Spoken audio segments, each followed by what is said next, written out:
ವೀಣಾ, ಏನು ಆ ಫೋಟೋನ ಹಾಗೆ ನೋಡ್ತಿದ್ಯಾ?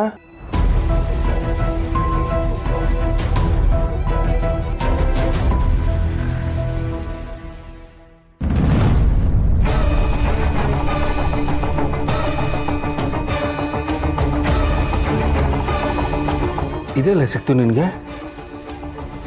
ರೀ, ಅದು ಅತ್ತೆ ಮನೇಲಿತ್ತು. ಅದು ಹೇಗೆ ನನ್ನ ಬ್ಯಾಗಲ್ಲಿ ಬಂತೋ ಗೊತ್ತಾಗ್ಲಿಲ್ಲ. ಬ್ಯಾಗಲ್ಲಿ ಸಿಕ್ತು.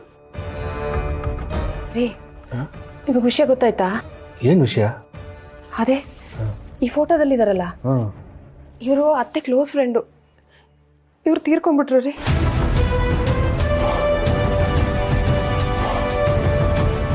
ಏನು ಹೇಳ್ತಿದ್ಯಾ? ರೀ, ನಾನೊಂದು ಸ್ವಲ್ಪ ದಿವಸ ಅತ್ತೆ ಮಾವನ ಜೊತೆ ಇದ್ನಲ್ಲ, ಆವಾಗ ಒಂದು ದಿವಸ ಇವರು ಅಲ್ಲಿಗೆ ಬಂದಿದ್ರು. ಬಂದು ಅತ್ತೆ ಮಾವನ ತಮ್ಮನೆಗೆ ಬರಲೇಬೇಕು ಅಂತ ತುಂಬಾ ಒತ್ತಾಯ ಮಾಡಿ ಕರೆದ್ರಂತೆ. ನಿನಗೆ ನಾನು ಯಾವತ್ತೂ ಕೆಟ್ಟದ್ದು ಬಯಸಿಲ್ಲ ಲಕ್ಷ್ಮಿ. ನಿನ್ನ ಜೀವನ ಚೆನ್ನಾಗಿರ್ಬೇಕು ಅನ್ನೋದೇ ನನ್ನ ಆಸೆ. ನಾನು ನಿಮ್ಮ ಅತ್ತಿಗೆಯಾಗಿ ಕರಿತಾ ಇಲ್ಲ, ನಿನ್ನ ತಾಯಿಯಾಗಿ ಕರಿತಾ ಇದ್ದೀನಿ. ಬಾ ಅತ್ತಿಗೆ, ನೀನು ಬರಬೇಕು ಲಕ್ಷ್ಮಿ. ಎಷ್ಟೋ ವರ್ಷಗಳಾಗೋಗಿದೆ ಅವ್ರ ಮನೆಗೆ ಹೋಗಿ ಬಂದ್ಬಿಡೋಣ ಅಂತ ಒಂದು ದಿವಸ ಅತ್ತೆನೂ ಮಾವನು ತುಂಬ ಖುಷಿಯಾಗಿ ಅವ್ರ ಮನೆಗೆ ಹೋದ್ರು ರೀ. ಆದರೆ ಅವತ್ತೇ ಪಾಪ ಇವ್ರು ಸತ್ತೋಗ್ಬಿಟ್ಟಿದ್ರಂತೆ. ಅತ್ತೆ ಎಷ್ಟು ಬೇಜಾರು ಮಾಡ್ಕೊಂಡ್ರು ಗೊತ್ತಾ ಅದನ್ನ ನೆನೆಸ್ಕೊಂಡು. ಇವರು ಅಮ್ಮಂಗೆ ಸ್ನೇಹಿತ ಅಲ್ಲ ಕಣೆ, ಸ್ವಂತ ಅತ್ತಿಗೆ. ಆದರೆ ನಿನಗದು ಗೊತ್ತಿಲ್ಲ. ಅಮ್ಮ ತವ್ರ ಮನೆಗೆ ಹೋದಾಗ ಅತ್ತಿಗೆ ಸಾವು ನೋಡಿ ತುಂಬ ಹತ್ತಿದ್ದಾರೆ. ಅಲ್ಲ ರೀ, ಪಾಪ ನೋಡ್ರಿ ಇವ್ರನ್ನ.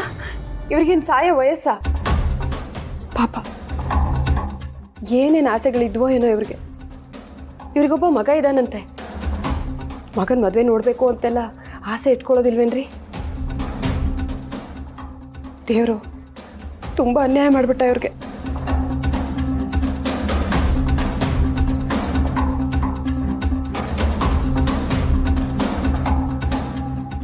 ಸಾವು ಅನ್ನೋದು ಯಾರಿಗೆ ಯಾವಾಗ ಬರುತ್ತೆ ಅಂತ ಹೇಳೋಕ್ಕಾಗುತ್ತೇನೆ.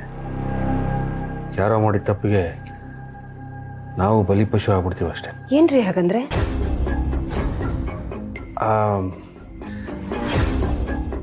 ಅಂದರೆ ಅವ್ರು ಹೇಗೆ ಸತ್ತೋದ್ರೆ?